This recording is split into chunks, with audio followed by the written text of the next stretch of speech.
We have our next speaker. And I'm sure everyone here knows that we've had 3 days of rioting in Los Angeles over the past weekend that have resulted in, from what I was reading, less than 60 people being arrested over the weekend.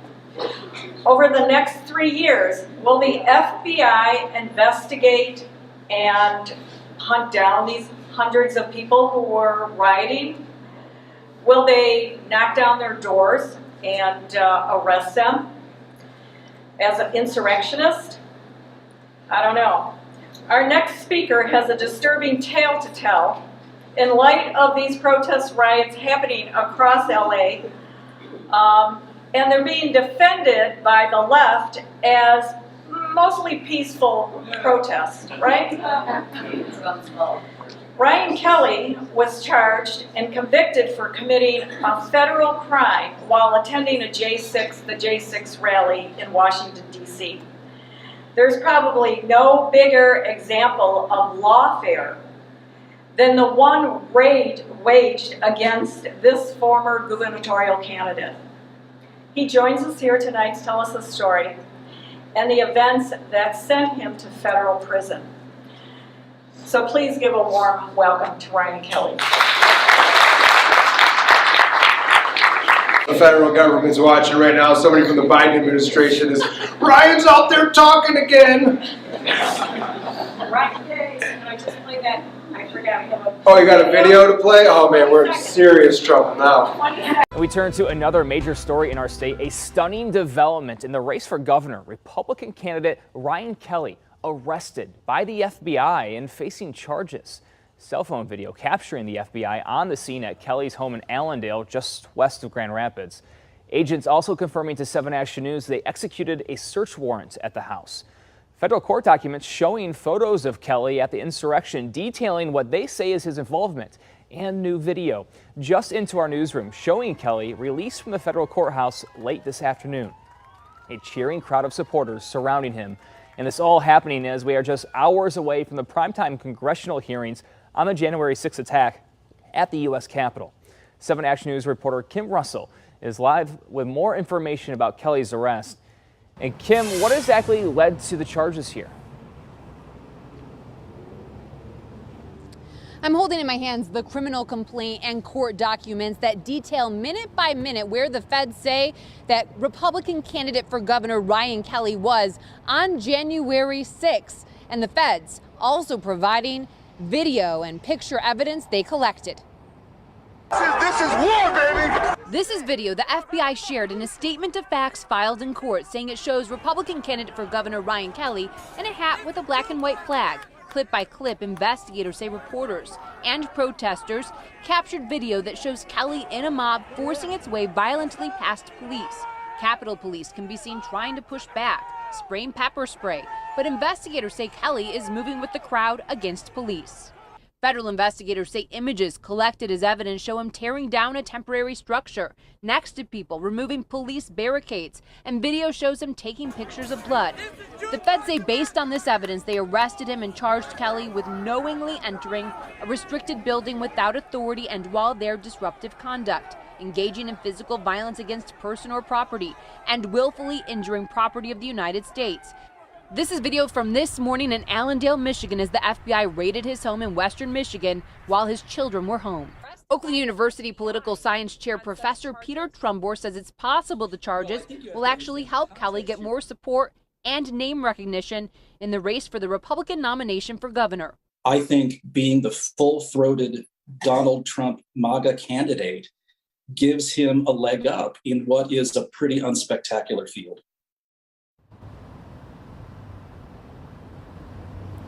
I reached out to Kelly's campaign for comment to hear his side. We're hoping to hear back. We'll have more ahead on 7 Action News at 6. Reporting live, Kim Russell, 7 Action News. Exciting to be here with you guys tonight. You know, I've been going all over the state telling parts of my story about what happened in regard to this January 6th case that the Biden administration brought against me. And it's been 3 years today. June 9th, 2022 was when I was arrested.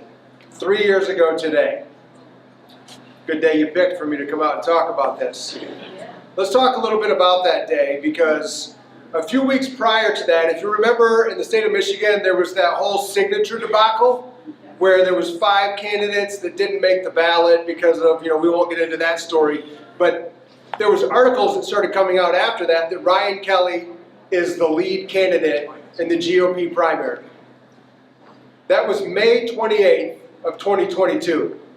June 9th of 2022, just a few days later, the FBI shows up at my house at 8 o'clock in the morning, whatever it was. I was making tacos. I have 6 kids.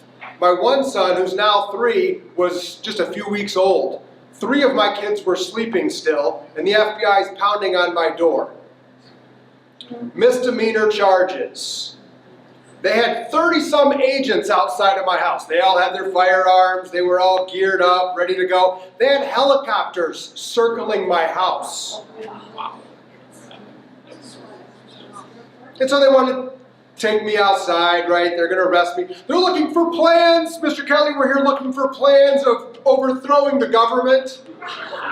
That's my reaction that I had too, right? But that's what they were serious. They were looking for plans. And they wanted to get my hat. They wanted to get my cell phone. And they wanted to get my jacket. And they took my shoes. Those were my walking shoes. I really liked those shoes. I had to deal with them for almost 3 years. But they brought me outside, they put me in the car, and they had to wake all my kids up, right? So my children are being woke up by FBI agents. And they're being walked out of the house. And my son, who at the time he was 4 years old, his name's Louis. And this is like Father of the Year type stuff. Just bear with me here a second, right? So he got woke up by the FBI, right? All these different FBI agents walking him out of the house. And he goes to the FBI agent and says he's rubbing his eyes. Go arrest Joe Biden. Don't arrest my dad.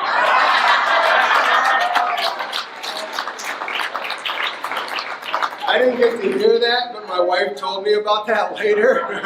we still talk about it all the time, right? He's so proud of that too. He's like, they never would have arrested Joe Biden either, did they?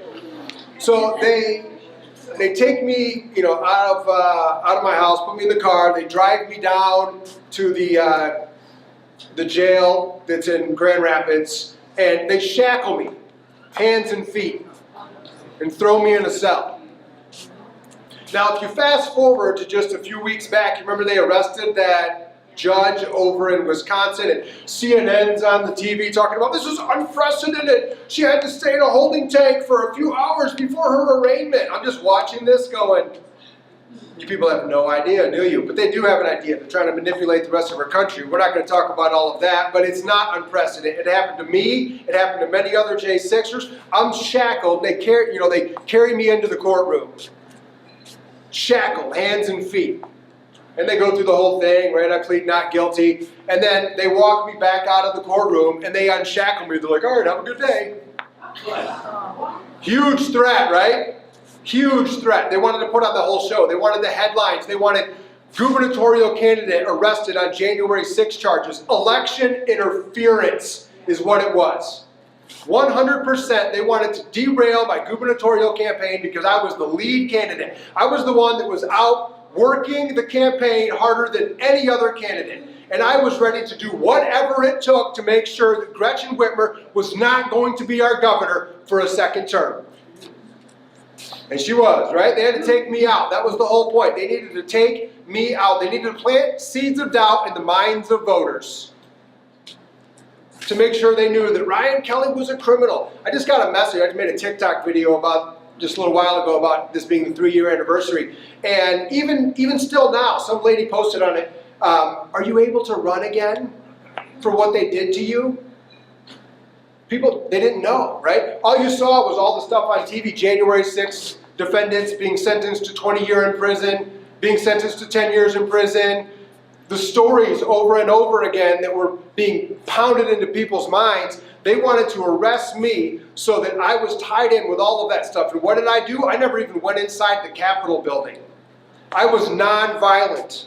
I was outside of the Capitol building. Misdemeanor trespassing. People wonder, why did I plead guilty?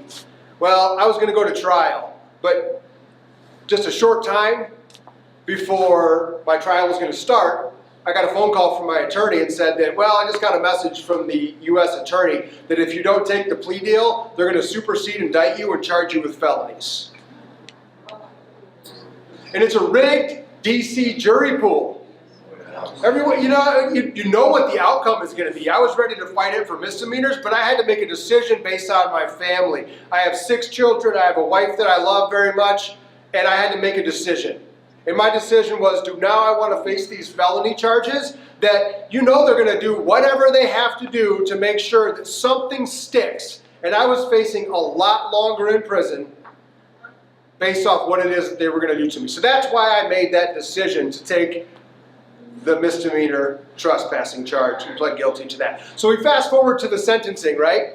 And the government, so here's how it works, right? The government's going to put together a little memorandum, their sentencing memorandum, and then the defense puts theirs, they give it to the judge, and the judge reads over all this. So with the government memorandum, one of the big things they talked about was Mr. Kelly's Facebook posts. Here's what Mr. Kelly said about the 2020 election. Here's what Mr. Kelly said during the campaign about January 6th. Here's what Mr. Kelly said. Here's what Mr. Kelly said, not what he did. There was very little of what he did. Oh, he was outside of the Capitol building. He was screaming USA. Super big threat to the country. But it was all about what I said. And so the judge starts talking and he goes into all these different points. And he says, we didn't talk about this. I have the sentencing transcript. I have all of this written down. I have all of this in writing. The judge says, we didn't talk about this, but I think that you misused your platform as a candidate for elected office to lie and minimize what actually happened. And then he goes on to say that a lot of people voted for you. A lot of people supported you. A lot of people followed you. And you have a responsibility to not peddle falsehoods to them about January 6th being an FBI setup or whatever it is that you said. Now, up until now, he never even mentioned anything that I did, because he did start off by saying, we realized that you never went into the building, we realized that you were nonviolent, but all these things that you said and all these things that you did. And so then he goes on to continue saying that I agree with the government that a term of incarceration is necessary, but not for specific deterrent reasons. Well, wait a minute, I thought that's what a sentence is for, to deter someone from committing crimes. He says not for specific deterrent reasons, it's because we need to make an example out of people like you that things like this can never happen again. 60 days in federal prison, $5,000 fine, and 1 year of supervised release. I was put in prison for what I said about January 6th and what I said about the 2020 election, not what it is that I did on January 6th. Wild times we live in, and you guys know exactly where we're coming from. The weaponization of the federal and the state government. And now you talk about the riots that are going on out there, and it's mostly peaceful protests. We're going to stand up for these people waving all these foreign flags. And this is why the Democrats lost. You would think that they would back away from some of these radical policies when Donald Trump won all 7 swing states and the popular vote by a lot, not by a little, by a lot. You'd think they'd back off some of these wacky left-wing policies. What do? They double down. Keep going, guys, keep going, because the average, everyday American citizen sees what's happening. They understand what's going on, and I think that the pendulum is starting to swing back the other direction. And that's exciting because our state and our country needs common sense. We need actual leadership in our state and in our country.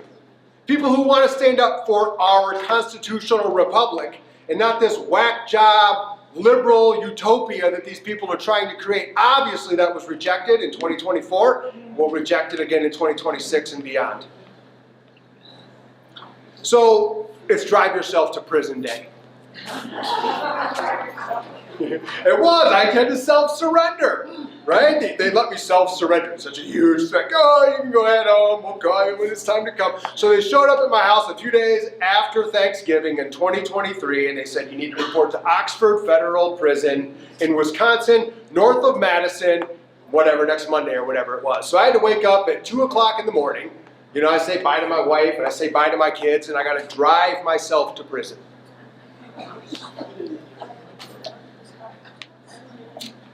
That's not a fun drive. I had a couple cigars on the way there, so it made it kind of tolerable, right, I guess. But so I get there and I kiss my wife goodbye, and I don't know what's going to happen, right? People die in prison. There's lots of things that happen in prison where you might not come back out. I have no idea what to expect, no idea what's going to happen. So I kiss my wife goodbye. I tell her I love her, right? I got tears in my eyes. She's got tears in her eyes.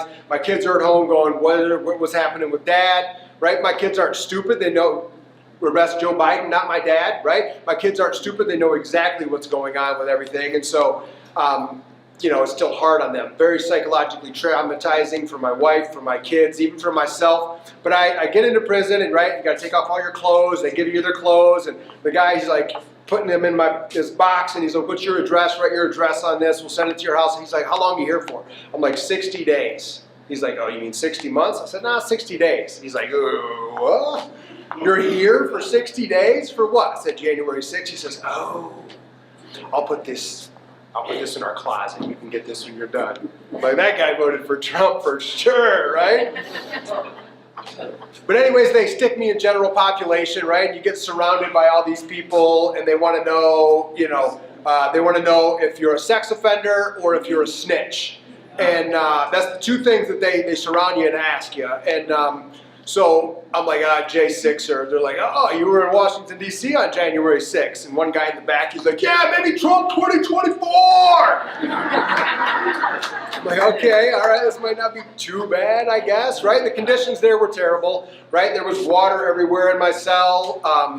You know, it's not a place you want to go. The conditions are bad. It's not a good thing. You know, being that I was a J6er there was two other J6ers I got to meet very, very briefly or whatever, but, you know, I didn't really, you know, I didn't have a lot of opposition that was there. There's some people, like the guy that I shared a cell with, right? We're in a room about as big as that table over there together, and he was a pro-Putin Ukrainian, all right? And he hated Donald Trump.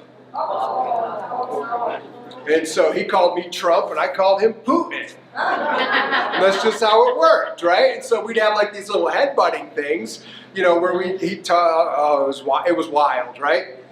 But you know, nonetheless, you know, I made it through the 60 days. I was reunited with my family. I found out that my not my youngest son, but my second youngest son would tell people in our church, "Oh, my dad's dead. My dad died." Right, and so that was something that he had to deal with. It was hard for my whole family, my wife and everybody. But here's the thing: is that it also made me stronger, because one of the 4 cardinal virtues is fortitude, and you have to live through difficult times and difficult things in order to build strength inside of yourself. We have to live through all these hard times as a country in order to build strength in those of us that love what America stands for. And that's exactly what's happening. And I experienced it. And yes, it was hard. Yes, it was wrong. But it did make me stronger as a person as well. Yes, it's still challenging. But I look to find the things that can make me sharper, stronger, and better through all of those things that I had to go through. So that's one good thing that came out of it, right? And you know, there's a time in our country where, you know, we've all lived through seeing this, and you guys are still living through the weaponization of the state government. And, you know, I don't know what it looks like for you guys at the end of the road here. This room is here in support, and there's a lot of other people that are out there silently in support. And, you know, I feel helpless. You know, Kevin, thank you for standing up for, you know, the people that need it right now in our state, and it's an unpopular thing to some people. My pleasure, my honor to do so. Absolutely, right? And that's the thing, is that warriors are judged by how they fight when the battle happens, not what they say about the battle after the battle happens. And so those of us that are willing to stand and fight when it actually matters, are the ones that are going to lead us to a brighter future. Because it's always easy to say, oh, here's what I would have done. Here's what I could have done. If that happens again, you better believe that I'm going to, okay, whatever. But there's some of us that are willing to stand and fight when it matters most. And so I know there's a lot of us in the room that are willing to do that as well. And so I applaud you guys for that. I applaud everybody for being here tonight. So many familiar faces, right? Jeanette, how's it going? And thank you guys for all the support that you guys gave me when I ran for governor. And a lot of people ask me, am I going to run again? You know, I got the whole J6 story. All right. No one in the state of Michigan has a story like I have and had to live through what I lived through. The federal government was weaponized against me. It threw me in prison because of what I said during a gubernatorial campaign. But I also have a lot of little kids and I love being dad. And it's a huge commitment. And so there's a lot of prayer that needs to go there. So just pray for discernment. But don't pray for me to run or for any one particular person. Pray for God to bring us to a better place, whoever that is. I want to support the outcome of our state and our country being better, more so than me or whoever the one person might be. We have to do all this stuff together, guys. So, you know, we love you guys. Thank you for standing up for Trump.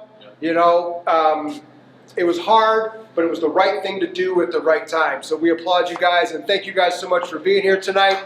If there's a couple of questions, go ahead. So, did you lose your firearm privileges? See, people don't know. There's a perfect example. People don't know. They wanted to scare everybody. The answer is no to that question. They never even took my firearms, right? I had to give them up for a short period of time.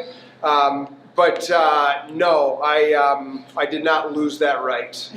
And I was pardoned by Donald Trump as well, right? I was pardoned by Trump, so supervised release ended 4 days after I was pardoned, so I got off early. Yes! Go ahead. I'm just curious, stormtroopers that came and got you, my sons were in the military. Uniform Court of Military Justice says that you don't follow an illegal order. Now those FBI agents had to know that the charges against you were trumped up. They had to know they were breaking their oath of office. Will there be, I'm so tired of hearing about all the wonderful people in the FBI because of people like you that went through this situation. Same thing with the Justice Department. People prosecuted you obviously broke their oath of office. Is there any justice for these people? That's a great question. Oh, wow. Let me start off by saying that the agents that were at my house that day, they absolutely knew that what they were doing was absolute bullshit. They knew it, you know, they knew it. They had to, I was just talking to Randy about this, that, you know, he'd been there for 26 years or whatever, and man, I got to get to my 30 years. I got to do as my, you know, DC employer tells me to do, right? So there's a lot of these people that are doing it just following what the orders are given, right? And that's the whole thing when we just talked about doing the right thing at the right time, having the courage to say, you know what, that's not right. Why would I go arrest the leading gubernatorial candidate in the state of Michigan for a misdemeanor trespassing charge? Are you kidding me right now, right? But that courage doesn't exist necessarily in all the types of people that you're talking about there, right? And as far as restorative justice, I can tell you this. So the McCloskey and the Tickton law firms right now are working on something, and this is all, you can search it online and find some of the stuff. I'm working with them now, and we're talking about bringing some claims and some other things that might be able to help compensate some of the J6ers for a lot of the things that they lost, compensatory damages. Some people's lives were ruined, right? In a lot of ways, mine was too. My business was affected very negatively, still to this day is. I'm a real estate broker. And, you know, some people love me. Absolutely, some people love me. Other people, when they find out who I am, they disappear real quick, right? And so, yeah, it's taken a lot of money out of my pocket, right? And so, as far as holding the people accountable, I mean, that's a whole different thing. And there's a lot of government immunity that goes along with this, right? It's very difficult, very expensive. You know, I don't know what the answer is to that for sure. And it's a sad situation for our country because, yes, especially on the left, right? Which, although what Cash is doing, if you read Cash's book, Government Gangsters, I sure hope that that guy that wrote that book is actually who the director of the FBI is right now, because we might be in for a treat these next coming years. But, you know, it doesn't look like there's even any accountability coming for any of those people there, although there was a lot of the U.S. attorneys that were in the DOJ that have all been fired from their jobs. So, I mean, there's small components of it there, but, you know, I think the shoe needs to continue to be on the other foot, and we need to be willing to put a little bit of pressure back, if you will. And so, you know, maybe you guys end up running for office for something too, and you know, maybe we get a new attorney general that wants to decide to actually investigate crime and go after the people that need to be investigated. It's going to happen. All right, a couple more questions here real quick. We've got a few more minutes here. Go ahead, Kevin. Really quickly, I know that you did a nice thing with, I think, Kevin Rinke and Gary Soldano, and that was broadcasted. Any news about what you guys are thinking about regarding the gubernatorial race? Are you guys going to partner up? Any things to share? If not, okay, but I'm just kind of curious. Sure. Oh boy, right? Can't tell the live stream, right? So yeah, Kevin Rinke, Garrett Soldano, and I, we've been talking quite a bit, you know, over the last several months. You know, I've got to know Kevin better. You know, we've enjoyed some dinners together and some other things and have chatted about a few things.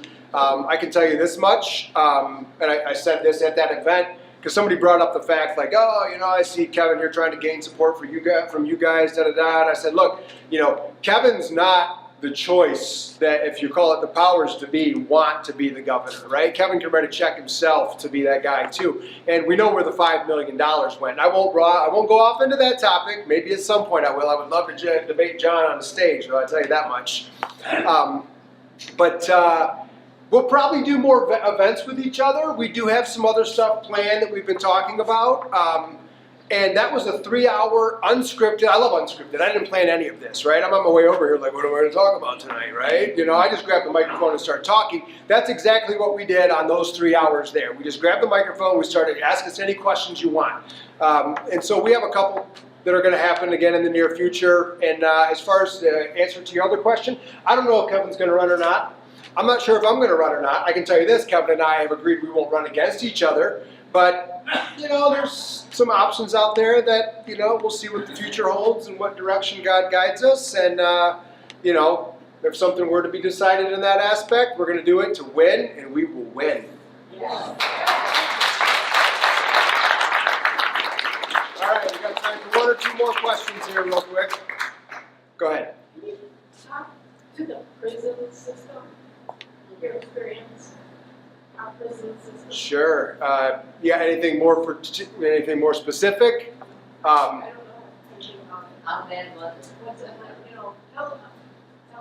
What's it like? Tell us. You know, what do you need to know about our American prison system? Lots of illegal immigrants in them.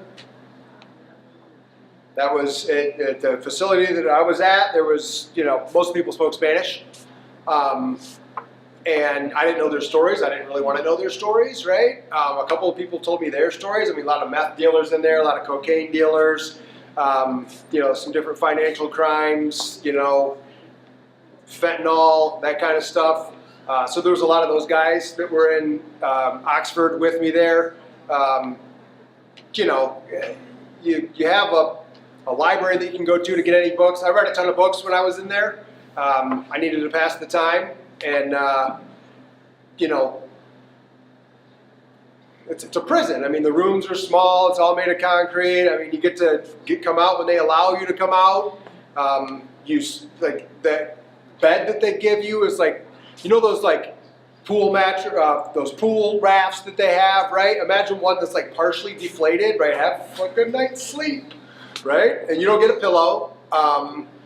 And they kept shutting the heat off on us, and it was in the middle of the winter when I was there too, because yeah, they locked me up for Christmas, they locked me up for New Year's Eve, they locked me up for New Year's Day, they locked me up for my son's birthday, and it was very cold in northern Wisconsin, and they would shut the heat off on us, right? And it would get super freezing cold in there.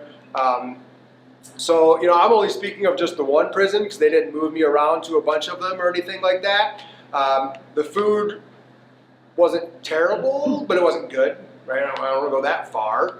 But when you're hungry, you know, really anything kind of looks pretty good as well. So, yeah, here's an interesting story too. So, you know, I would put on my headphones and I would just walk around. You know, I mean, this room is way bigger than the room that they had like 150 people in, right? So you just kind of walk around, do your thing. You know, I'm listening to my stuff or whatever. And one of the guards is like, "Hey, come here."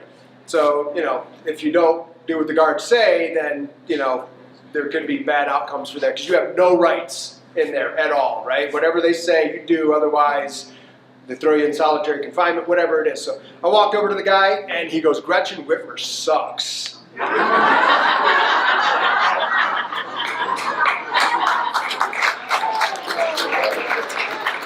And in my mind, I'm like, "I totally agree with you, bro.